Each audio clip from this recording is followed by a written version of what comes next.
Hello বন্ধুরা, আজকে আমরা একটা বিশেষ পয়েন্ট নিয়ে আলোচনা করার জন্য এসেছি। সেটা হলো বর্তমান পশ্চিমবঙ্গের রাজনীতি, তার গতিবিধি, বর্তমান যে পশ্চিমবঙ্গের অবস্থা, সেখানে সমস্ত একটা ডামাডোলের মতো বাজার চলছে। কোনো প্রশাসন নেই, যার যা খুশি ইচ্ছা সে তাইভাবে চলছে। প্রশাসন সম্পূর্ণ কন্ট্রোলের বাইরে গেছে। বিশেষ করে আপনারা যেটা দেখবেন যে বর্তমান রাজনীতির সঙ্গে যারা যুক্ত আছেন, তাদের দলে মন্ত্রী, নেতা, আমলা অনেকেই এখন জেলবন্দি হয়ে আছে। সেটা অন্য প্রসঙ্গ, কে দোষী কি না দোষী সেটা বিচারের মাধ্যমে আমরা জানতে পারি। কিন্তু বর্তমান রাজনীতিতে পশ্চিমবঙ্গে একটা পরিবর্তনের একটা জোয়ার যেন আমাদের সামনে দেখা দিচ্ছে। সেই পরিবর্তনের দিক নির্ণায়ক এক নায়ক নেতা হিসাবে শুভেন্দু অধিকারী সামনের সারিতে উঠে আসছেন। কে এই শুভেন্দু অধিকারী? যে শাসক দলের একজন মন্ত্রী ছিলেন মাত্র 3 বছর আগে।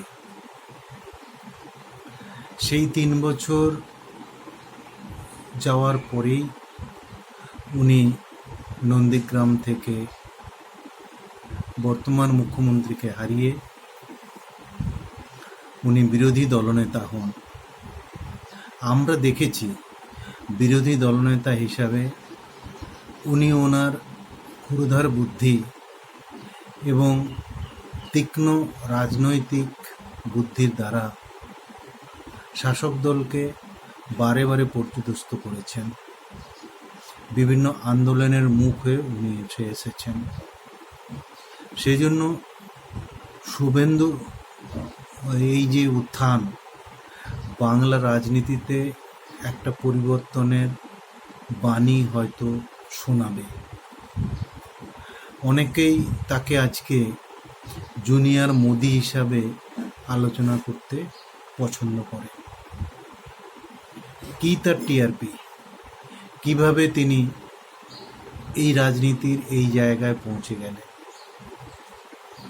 একটা জিনিস দেখুন, নেতা তো অনেকেই হন, কিন্তু নেতা হতে গেলে নিবিড় জনসংযোগ ছাড়া রেগুলার বাস্তব যে ঘটনাগুলো ঘটছে সেটার সমালোচনা করা এবং মানুষকে সঙ্গে নিয়ে চলার এই যে প্রচেষ্টা, এই প্রচেষ্টাই একজন জননায়কের কাজ। আচ্ছা বলুন তো, বেশিরভাগ যারা ভোটের সময় রাজনীতিতে আসেন, বিধানসভায় বা লোকসভায় দাঁড়ান, তাদের বেশিরভাগের ক্ষেত্রে তাদের নিজ যে এক লোকসভা আসনের যে এলাকা, সেটা একটা বিস্তীর্ণ অঞ্চল। আপনারা নিশ্চয়ই জানেন 7টা বিধানসভা কেন্দ্র নিয়ে একটা লোকসভা নির্বাচন কেন্দ্র। সেখানে 7 থেকে 8 লক্ষ ভোটারের একটা ব্যাপার আছে। তাহলে এই কতটা বড় এরিয়াকে আপনাকে হাতে তালুর মতো জানতে হবে, তবেই আপনি গুড ভোট ম্যানেজার হতে পারবেন। সেই কাজটাই শুভেন্দু অধিকারী করিয়ে দেখিয়েছেন। আজকে কেন তিনি আমাদের প্রধানমন্ত্রী মাননীয় মোদিজির যে লোকসভা ক্যাম্পেনে, তারপরেই যিনি একমাত্র বাংলার কাণ্ডারি হিসেবে এগিয়ে এসছেন, তিনিই হচ্ছেন শুভেন্দু অধিকারী। এই শুভেন্দু অধিকারী হওয়ার পেছনে শুধু নন্দীগ্রামের মধ্যে তিনি নিজেকে সীমাবদ্ধ রাখেননি। যখন যেখানে ডাক পড়েছে, সেটা উত্তরবঙ্গ হতে পারে, দক্ষিণবঙ্গ হতে পারে, যে কোনো জায়গায় তিনি এগিয়ে গেছেন। তার এই যে জনসংযোগ, আজকের লোকসভা ভোটের আগে প্রত্যেকটি জায়গায় মিনিমাম তিনি 10 বার পৌঁছে গেছেন বিগত 3 বছরের মধ্যে। তাহলে হাতের তালুর মতো তিনি প্রত্যেকটা লোকসভার জায়গা, সেখানের সংগঠক, সেখানের এরিয়া, সেখানের মানুষ, সেখানে রাজনীতির লোকেদের সঙ্গে, তাদের কর্মকাণ্ডের সঙ্গে নিজেকে একাত্মভাবে জড়িয়েছে। আপনি যদি বিগত এক সপ্তাহেরই হিসাব আপনি যদি ধরেন, তার যে এফোড় ওফোড় কর্মকাণ্ড, আজকে আছে তো উত্তরবঙ্গে আছেন, ইমিডিয়েটলি পরের দিন তিনি দক্ষিণবঙ্গের কোনো না কোনো জায়গা। শুরু হয়েছে হাত ধরে নতুন আমাদের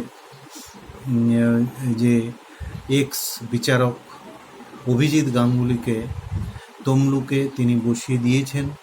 তারপরেই কিন্তু উনি নিজেই সব সভা পরিচালনা করছেন। এরপরে তিনি যেখানেই ডাক পড়ছে বা ওনার পরিকল্পনা মতো সব জায়গায় উনি পৌঁছে যাচ্ছেন। সেটা বীরভূম হতে পারে, সেটা বাঁকুড়া হতে পারে, সেটা উত্তর চব্বিশ পরগনার জায়গা হতে পারে, দক্ষিণ চব্বিশ পরগনার জায়গা হতে পারে, কলকাতার যাদবপুর হতে পারে।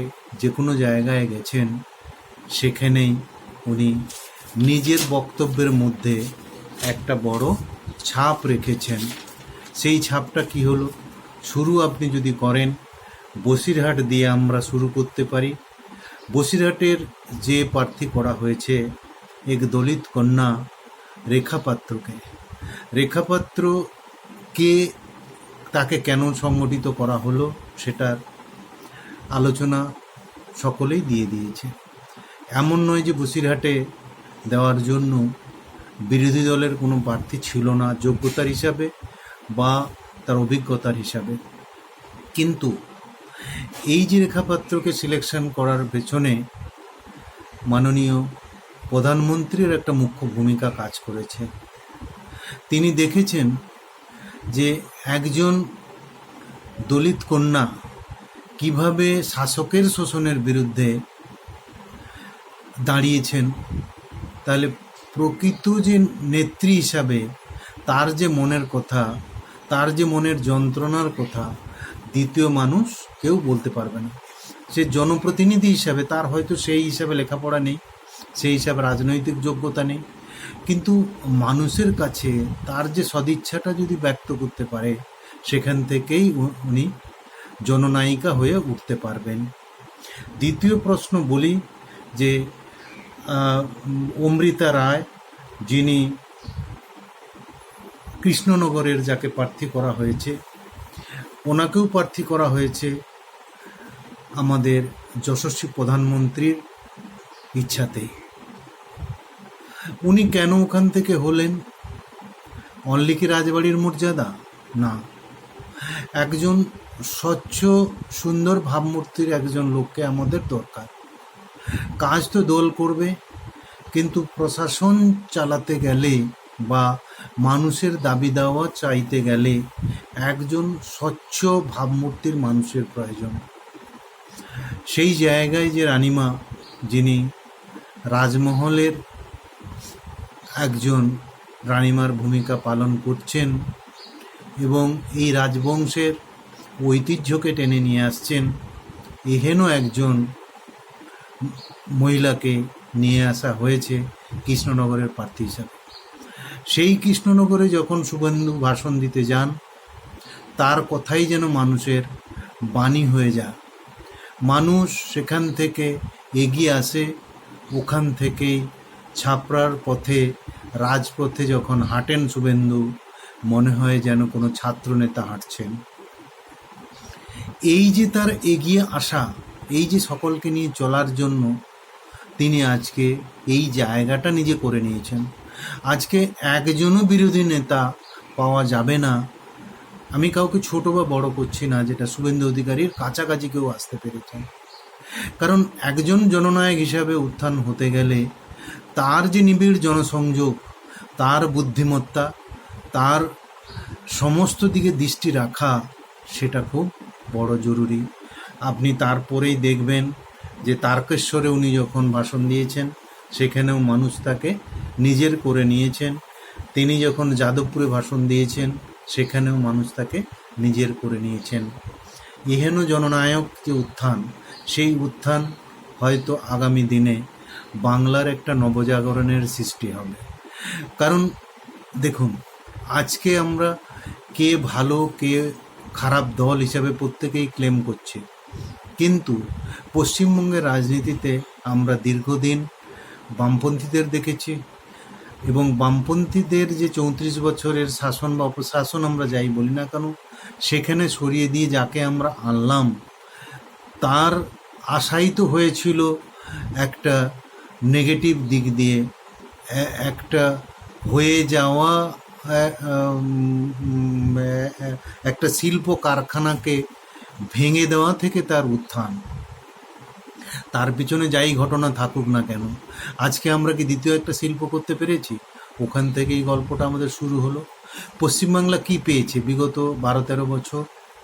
আমরা কান ঘোষায় শুনতে পাই, খবরের কাগজ শুনতে পাই, ওখানে মারপিট হচ্ছে, ঝগড়া হচ্ছে, যুদ্ধ হচ্ছে, এবং শোষণের যে যন্ত্রণা, বিশেষ করে আমরা যেটা পেপার থেকে বা বিভিন্ন খবর থেকে আমরা জানতে পারি যে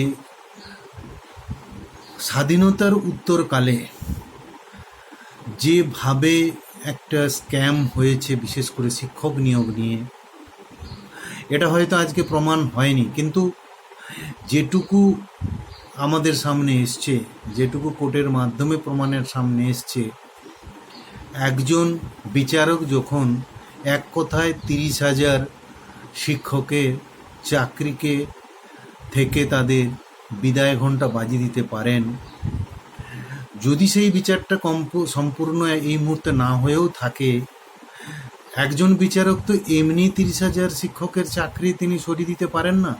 কিছু তো ঘটনা সেখানে আছে, যেখানের মধ্যে যে শিক্ষক যিনি হবেন দেশের কারিগর, তিনি কি করলেন? তিনি শূন্য পেয়ে শিক্ষকতার চাকরিতে জয়েন করলেন। হ্যাঁ, ঠিক আছে, আমরা যে শিক্ষককে না হয়েছে চাকরি যাওয়ার ব্যাপার নিয়ে আমরা সাপোর্ট করব না, কিন্তু সরকারের যদি বাধ্যবাধকতা থাকতো চাকরি তাদের দিতেই হবে। অনেকভাবেই সাহায্য করার জায়গা আছে। আমরা যেমন লক্ষ্মীর ভাণ্ডার করেছি, সেইভাবে কোনো জনভাণ্ডারও আমরা করতে পারতাম। কোনো না কোনোভাবে তো মানুষকে সাহায্য করা, তাহলে সেই সাহায্য করলে তাতে কিন্তু বাংলার প্রজন্মটা শেষ হতো না। যে শিক্ষক তথাকথিত বাংলার শিক্ষার এক মান এক সময় ছিল, ভারতবর্ষের পথপ্রদর্শক হিসাবে আমরা জানতাম, সেখানে একজন শিক্ষক চকডাস্টার নিয়ে যিনি শূন্য পেয়েছেন অঙ্কে, তাকে যদি অঙ্ক পড়াতে দেওয়া হয়, না পারবেন উনি অঙ্ক পড়াতেন, না পারবেন উনি ওনার কাজটা করতে, শিক্ষার জায়গাটা এমনিতেই স্বল্প পরিসরে চলে যাবে। তাহলে সেই জায়গায় আরেকটা ব্যাপার, একটা সরকারের এতগুলো মন্ত্রী, নেতা, আমলা, তারা কেন জেলের মধ্যে যাবে? এই প্রশ্নটা আসতে পারবে। সরকার পক্ষে সবসময় বলছে যে তাদের তো দোষ প্রমাণিত হয়নি। আরে দোষ তো প্রমাণ হবে, এটা সময় সাপেক্ষ ব্যাপার, কিন্তু আপনি আপাতভাবে প্রাইমারি যে এভিডেন্সটার বেসিসেই তো তাকে দোষী সাব্যস্ত কিছুটা হলেও করা হয়েছে, তাকে রাজনীতি থেকে সরিয়ে দেওয়া হয়েছে। কিসের জন্য? জনগণের কোথাও একটা কথা তো কহবত আছে যে যদি কোথাও আগুন লাগে বা ধোঁয়া ওড়ে, তার পেছনে তো কিছু ঘটনা থেকেই থাকে। তাহলে আমরা যে দুটো দলকে তো দেখে নিলাম, কেন বিজেপির এই মুহূর্তে আমাদের এখানে দরকার? বিজেপি এই স্টেটে এখনো পর্যন্ত টেস্টেড রাজনীতিক হয়নি, কিন্তু যে দলটি বিগত 10 বছর ভারতবর্ষের রাজনীতিটা চালিয়েছে, স্বাধীনতার উত্তরকালে যদি আমরা দেখতে পাই, ভারতবর্ষের রাজনীতি বা ভারতবর্ষকে যারা চালিত করেছে, প্রত্যেকের পেছনে অনেক ধরনের গরিত কাজ বা তাদের এগেনস্টে অনেক ধরনের অভিযোগ উঠে এসছে। কিন্তু মোদিজির যে রাজনীতি বিগত 10 বছরে, ওনার যে পিরিয়ডে, ইভেন আপনি দেখুন এই করোনার মতো একটা এত বড় মহামারীকে সংগঠন হয়েছে, তারপরেও কিন্তু আমরা সেরকমভাবে কোনো অভিযোগের ঘটনা পাইনি। তাহলে সুশাসন দিতে গেলে এমন একটা দলকে আপনাকে বাছতে হবে যেই দলটা তার অ্যাটলিস্ট পশ্চিমবঙ্গের রাজনীতিতে এটা টেস্টেড না হলেও সর্বভারতীয় ক্ষেত্রে তার একটা স্বচ্ছ ইমেজ আছে। তাহলে সর্বভারতীয় দল হিসাবে যদি কোনো দলের স্বচ্ছ ইমেজ থাকে, পশ্চিমবঙ্গের রাজনীতিতেও যদি তারা এসে থাকেন, তাহলে তাদের সেই সর্বভারতীয় যে নীতি, সেই নীতিটাই কিন্তু সামনে আসবে, অন্য কিছু আসার সম্ভাবনা নেই। এখন তাহলে বলি, এই বিরোধী দলনেতা তিনি যে কাজটা করে চলেছেন, পশ্চিমবঙ্গকে এক অপশাসনের হাত থেকে আগামী দিনে পশ্চিমবঙ্গের একটা নতুন জন্ম হওয়ার দরকার আছে। এমনিতেই পশ্চিমবঙ্গ আপনি যদি দেখেন, সেই বামপন্থী আমল থেকে পশ্চিমবঙ্গের সেই উন্নয়ন হয়নি। পশ্চিমবঙ্গ থেকে হাজারো লোককে চলে যেতে হয়েছে বাইরে কাজের জায়গায়। পশ্চিমবঙ্গের কি নেই? মেধা যদি আমরা ধরি, ভারতবর্ষের প্রথম লেভেলের আমাদের মেধা আছে। আমাদের সম্পদ কি নেই? সম্পদ সবই আছে। তাহলে নেই কি? নেই একটা সংগঠন। আজকে যদি আপনি দেখেন পশ্চিমবঙ্গের যে রাজনীতি, সেই রাজনীতিটা হচ্ছে ক্ষুদ্র রাজনীতির জন্য। সেই রাজনীতির জন্যই কিন্তু আমাদের অর্থনৈতিক উন্নতিটা হচ্ছে না। অর্থনৈতিক উন্নতি হতে গেলে আজকে যদি আপনি অন্য স্টেটে যান, বিরোধীতে থাকে, কিন্তু সেখানে আর্থিক যে এজেন্ডার ক্ষেত্রে বিরোধীরাও একজোট হয়ে যায় কোনো প্রজেক্ট বানানোর জন্য। কিন্তু পশ্চিমবঙ্গের দুর্ভাগ্য, এই একটাই রাজ্য যেখানে বিরোধিতা শুধু বিরোধিতার জন্যই করা হয়, সেখানে রাজনীতিটাই একমাত্র করা হয়। তাহলে পশ্চিমবঙ্গ কি সব সময় পেছনের দিকে পিছিয়ে যাবে?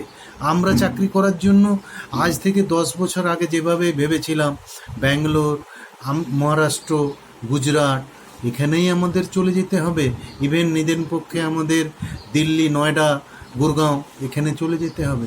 তাহলে পশ্চিমবঙ্গের ছেলেমেয়েরা, এই যে বিশাল জনসংখ্যা, এত বড় একটা স্টেট যেখানে 10 কোটির উপরে পপুলেশন, সেই দেশটাকে পরিচালনা করার জন্য একটা নিউ প্রজন্মের আমাদের দরকার। সেই প্রজন্মটা আপনাকে নিয়ে আসতে হবে। এটাই আমি কিন্তু কোনো দলের হিসাবে বলছি না, কিন্তু এমন একটা দলকে নিয়ে আসতে হবে যেটা পশ্চিমবঙ্গের রাজনীতিতে একটা নতুন প্রজন্মের শুরু করবে। এই পর্যন্ত আজকের আলোচনা এখানে আমরা শেষ করছি।